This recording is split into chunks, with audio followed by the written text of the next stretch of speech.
If you want to write a book and become a best-selling author, you're in the right place. At Elite Online Publishing, we can help you create, publish, and market your book so that it becomes a #1 bestseller. We work with a limited number of authors to ensure that they receive the best possible service. So if you want to learn how to write and publish a book that will empower you to smartly grow your brand, business, and credibility, apply today. We look forward to working with you. Hi, everyone. It's Melanie Johnson, one of the owners and founders of Elite Online Publishing, along with my other co-owner, Jen Foster. Hey, Jen. Hey, everyone. So we are here with a new author, and we just met him. He is the author of Built to Finish, Stephen Pivnik. And we're going to talk about his whole process of doing his book, but he's a super accomplished businessman as well. So he understands how your book is also a business too, when you have a book and to promote it. And that's why he's doing a podcast. So Stephen, welcome. Thanks for coming today. Thank you very much for having me. Looking forward to the conversation. Yeah. Tell us, Stephen, when you first decided you wanted to write a book.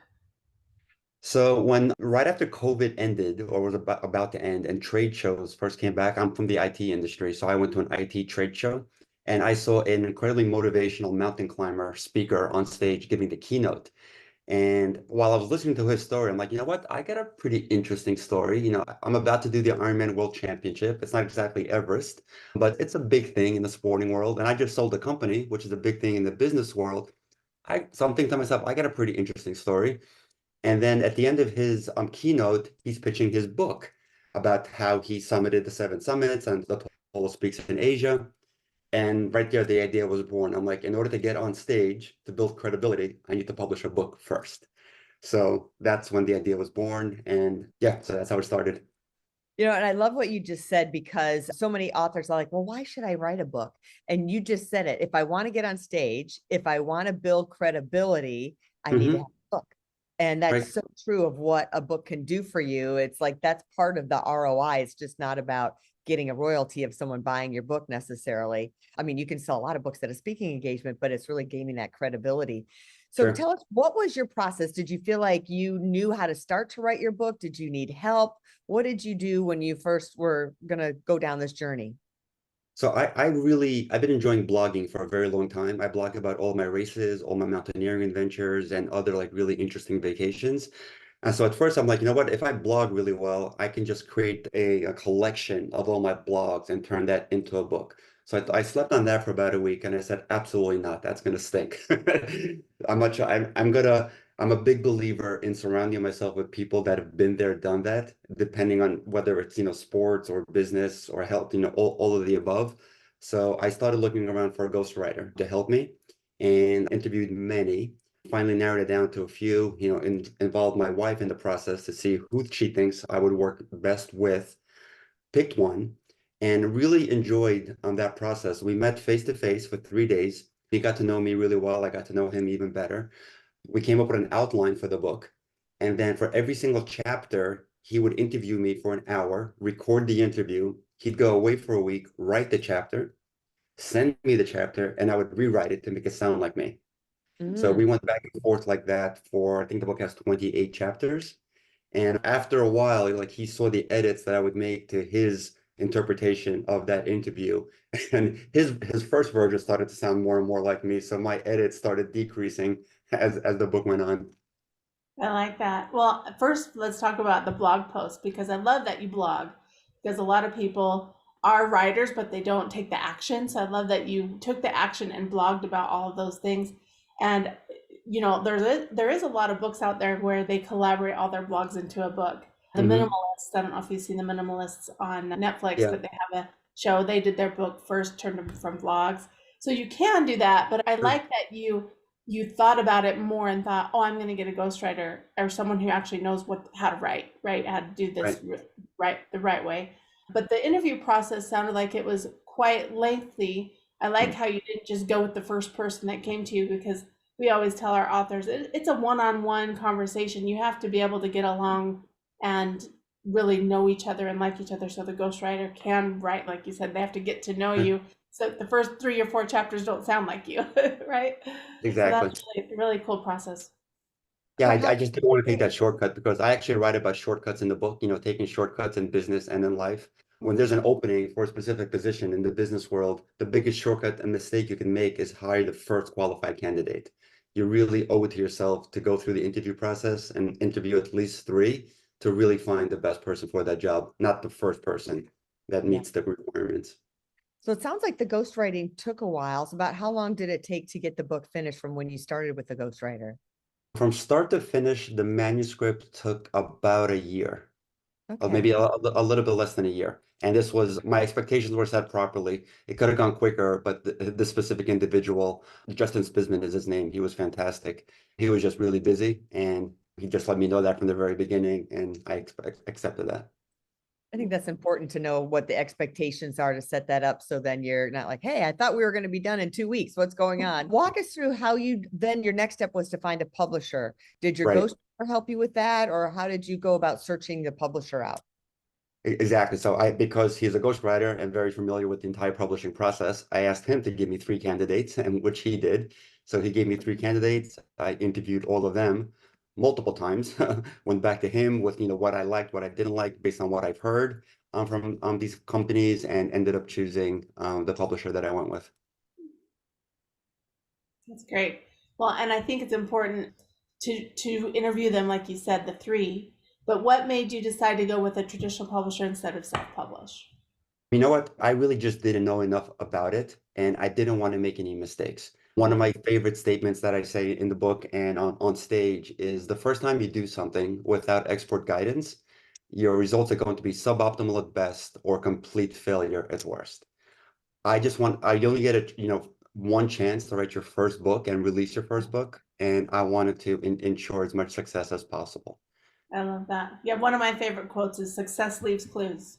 So that's Yes. pretty much what you're saying. So I like that. Exactly.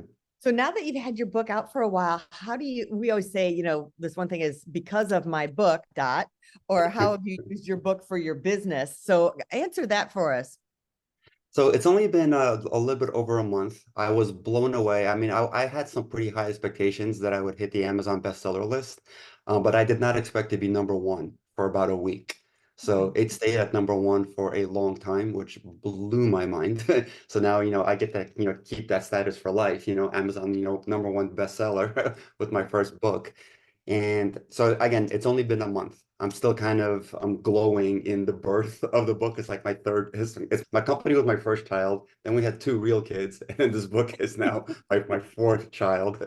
So it's still kind of I'm glowing from it, and getting ready to take the book on the road and hopefully get on some stages to motivate people to set big goals. Well, did you feel like it was useful that you knew the book was coming out? Did you send it out to your list and say, hey, I'm writing a book? So it was a way to stay relevant with people that you wanted to connect with. And did you do anything on social media to promote it? Yeah, I did a lot of promotion way before the publishing date of the book. I told everybody. I have a large following on LinkedIn, as well as Instagram and Facebook. I made sure that everybody knew that the project was underway.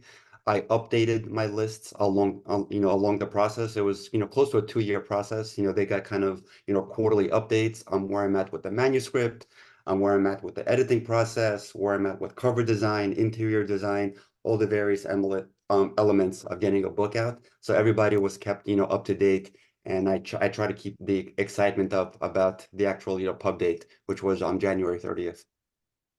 That's awesome. I think that's good and really important to keep your audience going along. I know a few authors we've worked with have said, "Oh, I don't want anyone to know until the week of the launch," and we're like, well, "What? No, that's not going to work." So I like that help them along the process and just let them experience the journey with you. I think that's Exactly. really important. Yeah, and they really appreciated that. So I'm happy that I did that. Yeah. And what are you doing going forward? Obviously, you're doing podcasts. So you're doing it like a podcast tour. What else do you have planned to promote your book now that it's launched? So doing some online advertising through social media, recording a lot of podcasts. I'm actually planning on starting my own podcast. Been thinking about this a lot, but the built to finish concept, I think, is a great foundation for bringing on guests that dream big and go after big goals, because that's what the entire underlying theme of the book is: how to set audacious goals and go after them with, my personal stories and my lessons learned. So I think having my own, hosting my own podcast is going to go a long way into promoting the concept and the book itself. Yeah, I like that you're going to bring guests on, but we know a lot of authors who will actually just take content like chapters of their book and create a podcast of each chapter, whether they're not telling the Okay. whole chapter or reading it like an audiobook, but it's more of discussing it, and because people consume content in different ways. So I like that you Sure.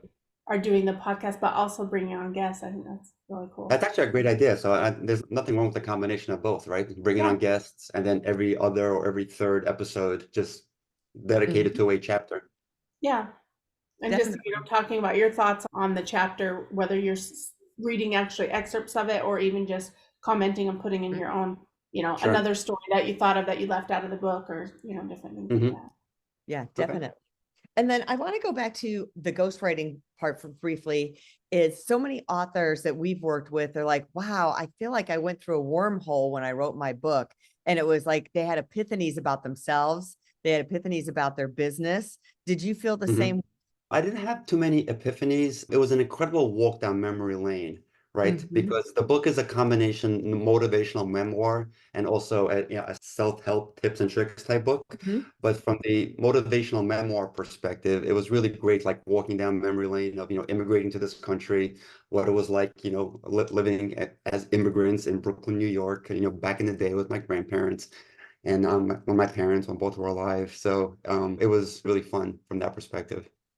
Yeah, you get to reflect a lot when you do it. Yeah. It's a moment of reflection when you're getting to do that. And I think it's healthy when we get to reflect in a way that is going to help other people too by doing it. Yeah, exactly. Yeah. Do you have plans for a second book? I do, actually. I have a couple of different plans. So this book, the premise behind this book, the two big things was selling my company and getting to the Ironman World Championship in Kona, Hawaii. So my next physical challenge is going to be Mount Everest. I got accepted on an expedition for May of next year.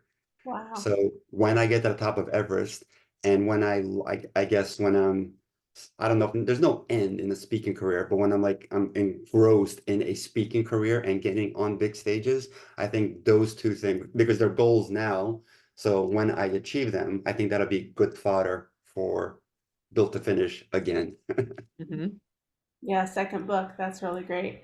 And I think we were talking earlier in the green room about an audiobook. What are the plans for the audiobook for this book? Right, so I got really lucky. So in the Ironman world, there's a famous announcer, a race organizer slash announcer. His name is Mike Riley. I'm in, final negotiations with him for him. He's the voice of Ironman. So it'll be incredible to have a celebrity in this space to actually be the voice of this book. So we're tentatively scheduled to start recording it in the middle of next month. Awesome. So what advice would you give to future authors that are thinking about writing a book? Definitely do it. Stop thinking about it and just start the process. There's a lot to learn. So the internet is chock full of ideas of, different, ways to actually write it, different ways to publish it. And there's pros and cons to everything. I would say like I spoke to a handful of authors before I started my process to figure out the best path for me personally. And there's one of the many pros and cons to these approaches is budgets, right? So you can spend a lot of money doing this, or you can do it a lot more economically. One of the authors that I spoke with said, at the end of the day, Stephen, consider this a present to yourself. You're not going to make any money on this project. I am dead set on proving him wrong because I want the book to sell and I want the book to lead to like really well-paid speaking engagements. So, but at first he gave me a little bit of a pause. I'm like, I don't want to create like a really expensive present to myself. I want this to be more than that. Well, I like how you actually have a plan for your book. So a lot of authors don't get the ROI on their book because there's no plan. And they just say, oh, it's like the spray and play. I'm going to put it on Amazon and everyone's going to buy it. But you're just praying they are. And that's not how it works. So I like that you have a plan where you have your book, you're going on podcast tours, you're going to do book signing parties, then you're going to be speaking on stages. So the ROI on that is not just sales of your book, but you're going to be paid to speak. So you have a whole plan for it. And I think that's where some authors miss that and they don't have a plan for their book. They just put it out there. Yeah. So, Again, I mean, I'm sure it's a great sense of accomplishment just to get it out there, Yeah. but I think it's better with a actual plan. yeah, it's like your book becomes part of your business. It's used as an advertising tool, a marketing tool, a way to get media attention, and you can sell it separately, but it's a way to open doors for you. Like you still have a thriving business with your advisory service business. That good book could drive business to that. So you can Exactly. make money with clients that way. That's part of the ROI, and getting paid to be on stages is an ROI. And then the third one really is, just money wise, is selling the book. But the credibility piece and being relevant with your list, like, oh my gosh, this guy is doing stuff, and it spreads the word. I laugh that they're like, why are all these celebrities still writing books? Like Kevin Hart just came out, I think, with his third book, because he's staying relevant. It gives them something to talk about, or reason to Exactly. do the talk show circuit. And from that, maybe someone's going to book him for a movie or give him an opportunity because he's out there and he's doing stuff. So I think that's really important that people don't think about that part of it. They're all about like, well, how many books am I going to sell? All right, I'm making $2 a book. How many books do I have to sell to get all my money back or to reach $1 million? And it's just, they don't have that, they have the blinders on and not the blinders off. So Yeah. Also, I think the book becomes an incredible business card because when I'm speaking with prospective clients right now, I said, you know what? There's only so much of me you can learn over a 1 hour Zoom call. Why don't I send you my book? It's my life story. After you read it, you will know exactly whether or not you want to deal with this type of individual. So it's yeah. become a great business card, and I landed a client last month because Oh, I love that. Success doing You story. that. got your IOI already started. Exactly. I love that. Well, I was going to say, I was talking to, I don't know if you have plans right now for bulk orders, but I was talking with another author who's a fiction author, actually. We were Okay. talking about bulk orders.